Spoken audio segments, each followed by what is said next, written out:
comer si no tienes un valor nominal, si no tienes dinero.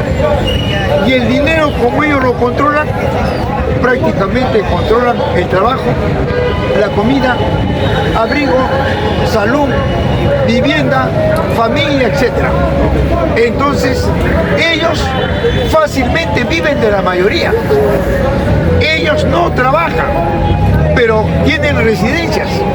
Y el pobre que trabaja no tiene ni un pedazo de tierra. Se adueñaron de la tierra, lo dividieron al continente o al globo en países, a los países en regiones, provincias, distritos, zonales, y nos lo venden por pedazos y nos enfrentan país contra país. ¿Qué está de por medio? El negocio, el mercado de las armas. Una vez que se han enfrentado, una vez que se han liquidado entre países, no, ellos se han beneficiado con el armamento, con la venta de armas. Y ese desastre, ellos dicen, hijo, te voy a ayudar. ¿Quieres dinero? Y estos países dicen, sí, estamos destruidos. Bien, el fondo, el Banco Mundial, el BID, te doy dinero, pero eso sí, déjame la riqueza, déjame los recursos. Eso es crea las condiciones para enfrentar país contra país a través de guerras convencionales. ¿Qué es una guerra convencional? Es la guerra entre estados y los estados dirigen las guerras y utilizan a los pobres. Por ejemplo, una guerra convencional fue la Primera Guerra Mundial, la Segunda Guerra Mundial. Guerra convencional por el reparto de los países. La guerra de Perú con Chile. ¿Qué guerra fue? ¿Convencional o no convencional? Convencional. ¿Por qué? Porque los estados se declararon la guerra y utilizaron al pobre chileno y al pobre peruano. ¿Quién ganó la guerra? Chile. ¿Pero quién ganó en Chile? ¿El rico chileno o el pobre chileno? Rico. El rico chileno. ¿Qué es una guerra no convencional? Cuando el pobre chileno le declara la guerra al Estado chileno para recuperar lo que le pertenece. ¿Me dejo entender? Es como acá. Mira lo que está haciendo Puno, Cajamarca, Huancavelica. Están tomando sus recursos. ¿Y quién se opone? El Estado. Entonces, una cosa es guerra simétrica y otra es guerra asimétrica. Nosotros estamos con las guerras asimétricas, estamos con las guerras no convencionales, como lo hizo Lenin, como lo hizo Stalin, como lo hizo Mao, Ho Chi Minh, etcétera, etcétera. Que dicho sea de paso, todos los países que han hecho su revolución están mejor que los que no lo han hecho. Mira Norteamérica. Norteamérica hizo su revolución. La primera sociedad de Norteamérica, ¿cuál fue?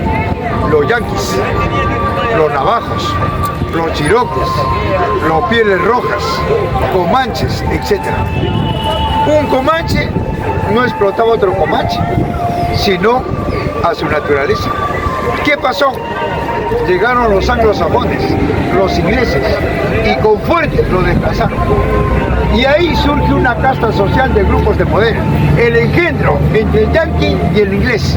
Surge una casta social de grupos de poder. Y esa casta social es la que se ha desarrollado hasta hoy en día. ¿Quiénes son? Los Rockefeller, los Morgan, los Hammer, los Ford, los Roche, etc. Pero no se han hecho trabajando, se han hecho controlando lo que no les pertenece a ellos y usufructuando la riqueza que es de todos los norteamericanos. Por eso es que Norteamérica no es un país desarrollado. Un país es desarrollado cuando su nación, cuando sus fuerzas productivas están a la altura de la industria y son estas las que manejan la balanza comercial. Eso sucede en Norteamérica, eso sucede en el Japón, en Alemania, en Canadá, en los países nórdicos, son muy chiquitos, son castas sociales y a eso ellos le llaman un país desarrollado. En cambio nosotros no. Nosotros le llamamos un país desarrollado cuando su nación, cuando sus habitantes, cuando su pueblo está a la altura de la industria.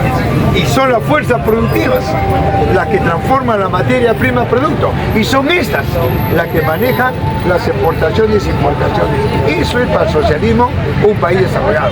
¿Está claro, compañero? Por eso lo estamos viendo aquí en Latinoamérica. Hace poco hemos dicho, ¿por qué crees que el capitalismo perdió Honduras? Cuba. ¿Por qué perdió Nicaragua? ¿Por qué perdió Venezuela? México. ¿Por qué crees que perdió, amigo, la mayoría de países? ¿Por qué los perdió? Obviamente, pues, amigo, los perdió porque su política económica jamás de los jamases estuvo a la altura de las grandes mayorías. Jamás. Y ahí está. Y ahora, ¿el capitalismo de qué se queja? ¿De qué llora? ¿De qué? Mira Colombia. En Colombia, ¿sabes qué, amigo? Existía el M-19 de abril, un movimiento guerrillero, el M-19. ¿Quién era un guerrillero del M-19? Gustavo Petro. ¿Qué decía el capitalismo? ¿Qué decía la burguesía colombiana? Que Gustavo Petro es un terrorista. Entonces yo me pregunto, ¿cómo es que el pueblo votó por un terrorista? ¿Por qué votó? ¿Porque está ciego? ¿Por qué votó? Votó, ¿saben por qué? Porque, amigo, en la práctica, Gustavo Petro estaba con el movimiento campesino, estaba con el movimiento obrero, estaba con los pobres y lo demostró. Y por eso es que el pueblo colombiano le dio la investidura de gobierno. Por eso. ¿Y qué pasó con la derecha colombiana? ¿Qué pasó con Norteamérica? Perdió un mercado, perdió Colombia. Y ahora, ¿de qué se queja? ¿De qué llora? ¿Por qué durante las décadas? ¿Por qué durante los años que estuvo la derecha en Colombia, más de 180 años, yo pregunto, ¿por qué no desarrolló una sola región? ¿Por qué? ¿Sabe por qué, compañero? Porque en el transcurso de toda esa historia, Norteamérica gobierna con alfiles. ¿Cuáles son los alfiles de Norteamérica? El Fondo Monetario, el Banco Mundial, el BID, etc. Instrumentos, amigos, que prácticamente hacen que las grandes transnacionales, que las grandes cortes, que las riquezas sean para ellos, pero no para el pueblo del mundo, no para el pueblo colombiano. Por eso perdió Venezuela, porque todo el hidrocarburo, todo el marco energético era para Norteamérica, nada para los venezolanos, y lo perdió. Perdió México. Maduro ganó en Venezuela, en México Obrador.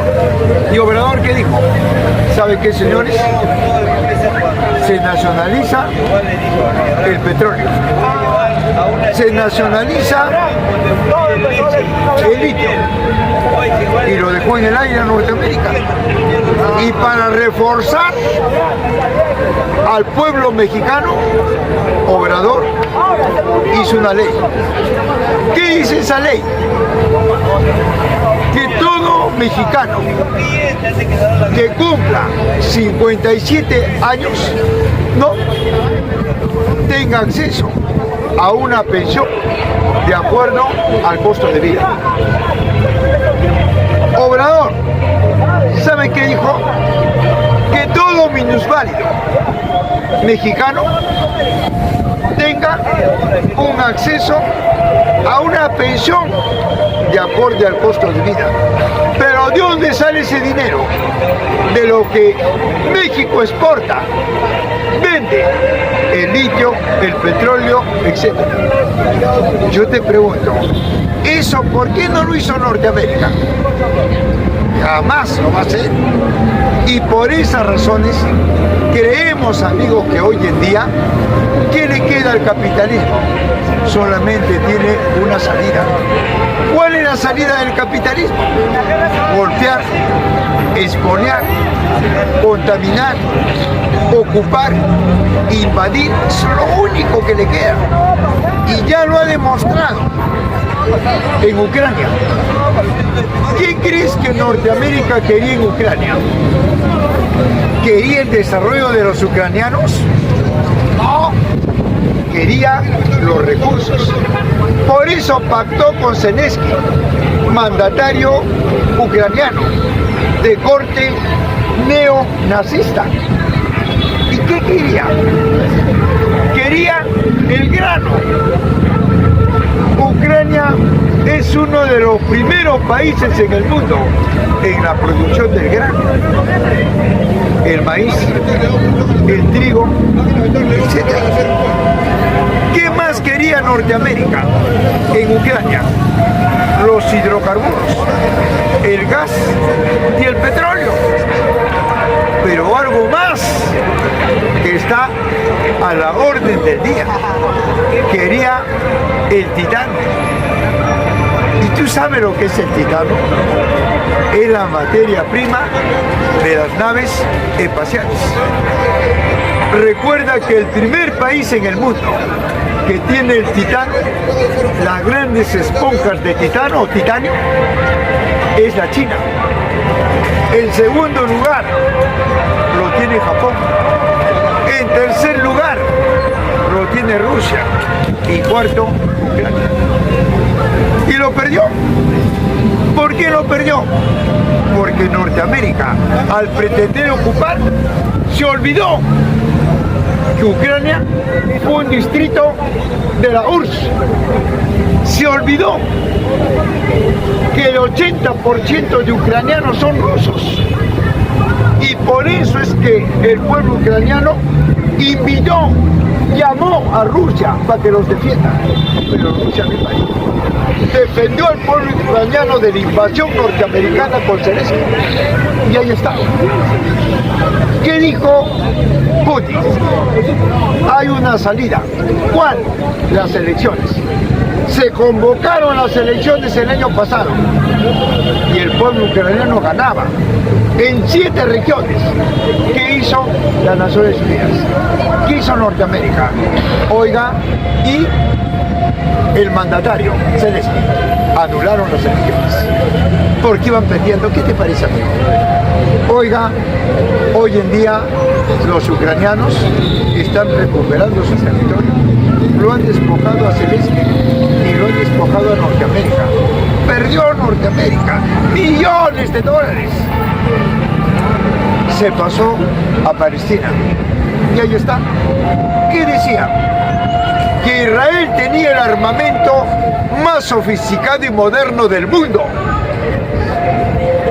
Y jamás una milicia árabe le dio en blancos estratégicos militares y lo quebró a Israel.